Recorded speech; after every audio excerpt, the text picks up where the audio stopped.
March മാസത്തിലെ കുട്ടികളുടെ ദീപികയിലെ ഒരു കഥ. ജംബോ ജെയിൻ.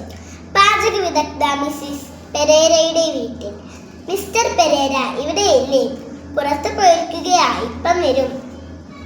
ഞാനുണ്ടാക്കിയ സ്പെഷ്യൽ ബിരിയാണിയാ. എങ്ങനെയുണ്ട്? ഒന്നാം തരമായി. ദൈവമേ, എങ്ങനെ തിന്നു തീർക്കും?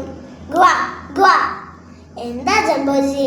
ഒന്നുമില്ല, ഏമ്പക്കം വന്നതാ. തൃപ്തിയായാൽ എനിക്ക് അങ്ങനെയാ.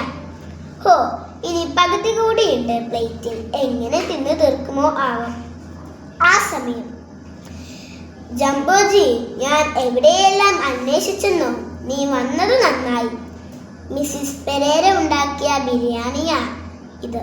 ഹായ്, എന്ത് നല്ല സ്വാദ്. ലംബു, നീ ഭാഗ്യവാനാ. ഇപ്പോൾ വന്നതുകൊണ്ട് ഇത് കഴിക്കാൻ സാധിച്ചല്ലോ. ഹാവ്, രക്ഷപ്പെട്ടു. ഗ്വാ ഗ്വാ. കുഴപ്പമുണ്ടാക്കരുത്, മുഴുവൻ കഴിക്കണം, അല്ലെങ്കിൽ മോശമാണ്. എന്നാലും ജംബോജി, എന്നെ ഇങ്ങനെ പറ്റിക്കരുതായിരുന്നു. ഇത് ഞാൻ എങ്ങനെ തിന്നും? അല്ല, അത് ലംബോജിക്ക് കൊടുത്തോ? പാവം, അവനുമില്ലേ നല്ല ഭക്ഷണം കഴിക്കാൻ മോഹം. ലംബോജിക്ക് ഞാൻ വേറെ കൊണ്ടുവരാം. ഗ്വാ ഗ്വാ. അയ്യോ, അത് ഇതാ ധാരാളമുണ്ട്. ഹിഹി.